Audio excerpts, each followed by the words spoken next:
আসসালামু আলাইকুম। আপনাকে একটা ভিডিও নিয়ে আসলাম, দেখেন। এই ভাইয়ের কথা শুনেন। এই ভাইয়ের কথা শুনে আমার হাঁস আসে, বুঝছেন? কথা যা কয়, এই ভাইয়ের সঠিক কথা কয়, দেখেন। শাকিব খানকে নিয়ে ষড়যন্ত্র বন্ধ কর, যতটুকু মান সম্মান রয়েছে আপনার বুবলির ততটুকু রাখতে দেন। কত ন্যাকামি, কত কান্না কাটি ক্যামেরার সামনে এসে এটা ওটা বুবলি এই ওই শাকিব খান এই করেছে ওই করেছে। বুবলির তো আর কোনো কিছু আর গোপন নাই। এবার শাকিব খানকে নিয়ে ষড়যন্ত্রে লিপ্ত হলেন বুবলির ভক্তরা। কে তোদের বুবলি কি এতটাই সুন্দরী যে শাকিব খান বুবলিকে টার্গেট করেছিল? এমন একটা কথা বলেছে যে চিত্রনায়িকা উপস্থাপিকা বুবলির পরে এবার শাকিব খানের নজর উপস্থাপিকা মৌসুমী মইর উপরে। মানে তারা এই কথাটি বলে কি বোঝাতে চেয়েছিল? মেগাস্টার শাকিব খান তার একটা ডায়লগসের অনুষ্ঠানে উপস্থাপিকা সঞ্চালিকা মৌসুমী মৌকে নায়িকা হওয়ার প্রস্তাব দেয়। এই কথাটাকে ঘুরিয়ে পেঁচিয়ে বুবলির ভক্তরা কি বলছে জানেন? যে শাকিব খানের নজর এবার বুবলির পরে শাকিব খানের নজর এবার সঞ্চালিকা মৌসুমী মইর উপরে। মানে এটা নেগেটিভ ভাবে ছড়াচ্ছে, শাকিব খানকে নিয়ে আবারও ষড়যন্ত্র করা হচ্ছে। একটি পেজ, এই পেজটিতে এরকম ভাবে পোস্ট করা হচ্ছে, দেখেন আপনি এই পোস্টটি দেখেন। এখানে কিন্তু এরকমই বলা হয়েছে যে বুবলির পরে এবার শাকিবের নজর কিংবা টার্গেট মৌসুমী মইর উপরে। এই যে সারা দিনের বিনোদন, এই পেজটি এরকম ভাবে একটা পোস্ট করেছে।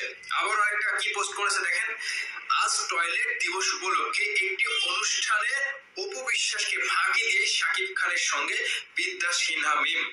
বুঝতে পেরেছেন? এই পেজটি যতটুকু আমি দেখলাম, এই পেজটি একজন বুবলির ভক্তের, একজন টাকা দিয়ে কেনা বুবলির ভক্ত। এখানে এটা স্পষ্ট ভাবে উঠে আসছে যে এটা বুবলির কোনো বিগ ফ্যান। তো এখন এই বিষয়টা নিয়ে কথা বলি। শাকিব খান বুবলিকে কি হাত পায়ে তেল মাখিয়ে মাখিয়ে বলছিল যে তুমি আমার নায়িকা হও, তুমি আমার নায়িকা হও, তোমাকে দিয়ে আমি সিনেমা করবো, এরকম কখনো বলেছে?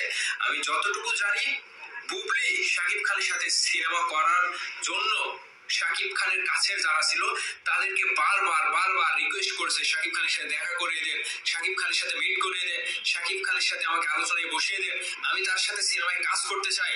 এমনকি এরকমও শুনেছি, এরকমও জেনেছি, শাকিব খানের সাথে দেখা করার জন্য বুবলি গেটের কাছে দিনের পর দিন দাঁড়িয়ে থেকেছে, কিন্তু মেগাস্টার শাকিব খান তাকে প্রাধান্য দেয়নি। ঠিক পরবর্তীতে যখন বুবলি খুবই বেশি করে ফেলে শাকিব খানের সাথে দেখা করার জন্য, সিনেমা করার জন্য, শাকিব খান কোনো উপায় না পেয়ে তাকে সিনেমাতে নিয়ে কাজ করে এবং তিনি নায়িকা হয়।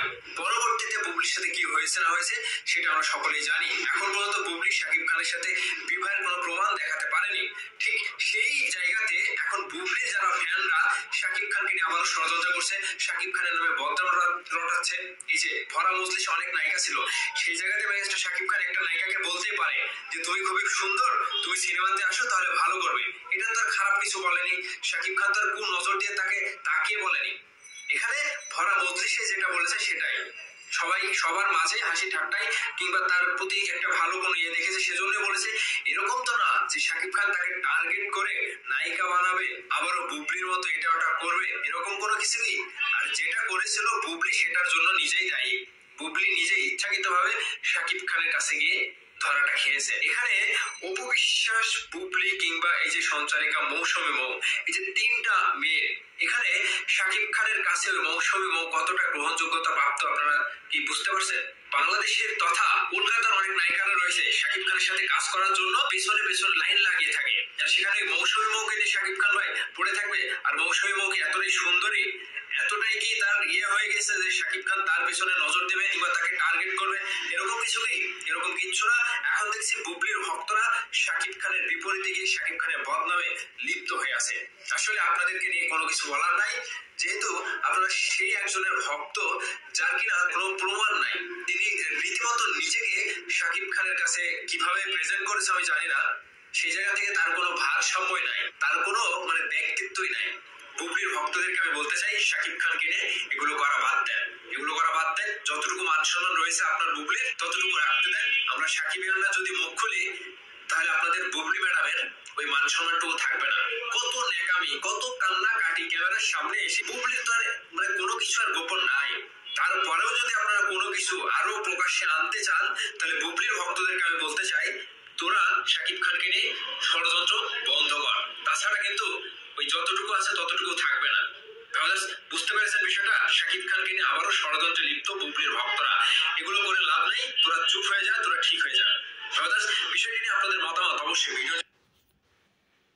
দেখলেন তো, বুবলিও যে লাইকের আর ভক্তরা হে লাইকের। বুবলি যেমন অপু বিশ্বাসের সংসার ভাঙ্গা তছনছ করছে, বুবলি অপু বিশ্বাসের সংসার ভাঙ্গা তছনছ করছে বুবলি। অপু বিশ্বাসের লাইফটা নষ্ট করে লাইছে বুবলি। লাইসকে অপু সাকিব জয়কে নিয়ে মানে সারা জীবন আরও সুখে শান্তি থাকতো, সুখের সংসার বুবলি তার তছনছ করে দিছে। তার আজকে অপু বিশ্বাসে সারা জীবন লাইফটা নষ্ট করছে না, ওরা সুখে আসলো। মধ্যাহ্নে যেমন কাল নাগিনী সাপ ঢুকে না, ওই যে যেমন এই যে দেখছেন না, এটা এই যে কি জানি এটা ওই বাসর ঘরে যায় কাল নাগিনী সাপ, কি জানি এটা, আমি সেটা আমার তো মনে নাই। তে যে মনে হয় আপনার পরে কমানি তে সেরকম দশা হয়েছে।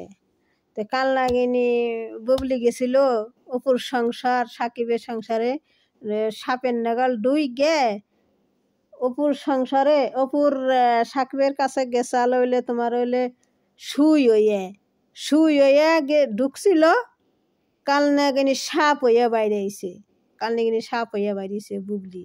কাল নাগিনী সাপ হইয়া বাইরিয়ে অপুর সংসারটা তছনছ করে দিছে বুবলি, তছনছ করে দিছে। তছনছ ওর লাইফটাই শেষ করছে, বুঝছেন, লাইফটাই শেষ করছে। তো যার স্বামী নাকি, যার স্বামী যার অন্য মেয়ে আইসে যে আমার সংসার ভাঙে, সেই সে বুঝে যে না কি জ্বালা যন্ত্রণা। অপু বুঝে, অপু বুঝতেছে কেমন যন্ত্রণা, অপু বুঝতেছে, অন্য কেউ তো বোঝে না। ওই যে বুবলির ভক্তরা অপু বিশ্বাসের নিয়ে কত কিছু নানান ধরনের কথা কয়, কত ধরনের খারাপ ধরনের কথা কয়। আরে তখন যদি স্বামীরা যদি তখন থেকে অন্য মেয়ে তখন স্বামীর কাছে আহে, তাহলে তুই বুঝবি যে না কেমন ঠেলাটা, যে ভালো মন্দ। আর বুবলির ভক্তরা তো অপু বিশ্বাসের কত ধরনের নানান ধরনের কথা কয়, কোনো খারাপ ধরনের কথা কয়। তো অপু বিশ্বাস একটা ভালো একটা মেয়ে, ভদ্র মহিলা, ভদ্র। বুবলির ভক্তরা কয় অপু বিশ্বাস কি বুবলি ব্যাকগ্রাউন্ড ভালো। আরে ব্যাকগ্রাউন্ড যে ভালো, যার নাকি ব্যাকগ্রাউন্ড শুনি বলে ব্যাকগ্রাউন্ড শিক্ষিত, সব কিছু শিক্ষিত। আর শিক্ষিত তাহলে আবার একজনের স্বামী কাইরা নেবার অন্যজনের বিয়ে বসে কেমনে, বিয়ে বসে কেমনে? অপু তো অশিক্ষিত, অপু তো অশিক্ষিত, তাহলে শিক্ষিত ওই অশিক্ষিতর জামাই না কাইরা এবার বিয়ে করে একজন সন্তান এনে। তো ওই যে হে ছেড়া তো কইলে কয় বিয়ে হয়েছে তার হান্টির প্রমাণই দিবার পার না, এটা তার প্রমাণের ডগমনি বাই করা পারে না। তার বিয়ে হয়েছে না বিয়ে হয়েছে কেউ তো জানেই না। তো তারপর কেমনে বুঝো মানুষ যে তার বিয়ে হয়েছে? হ্যাঁ, কি সাকিবের কাছ থেকে কিডন্যাপ করে একটা সন্তান বানাইছে, কিডন্যাপ করে সন্তান বানাইছে। এখন তো বানিয়ে পারে না, এখন তো সাকিবের কাছে সন্তান বানিয়ে পারে না। এখানে সাকিব শ্মশান হয়েছে, সাকিবের মাথায় বুদ্ধি সাকিব এখানে শ্মশান হয়েছে।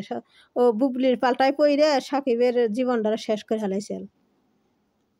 তো খালি বুদ্ধি কিনে সাকিব বুবলির কাছ থেকে বাইরিয়েছে না, এহারও সাকিব এহারা বাইসে গেছে সাকিব, যে কাল নাগিনীর কাছ থেকে বাইরে, তাহলে তো আমার জীবনটা শেষ। তো আসসালামু আলাইকুম, আমার ভিডিও লাইক করেন, শেয়ার করেন, কমেন্ট করেন, আপনাকে তো সবই শুনাইলাম।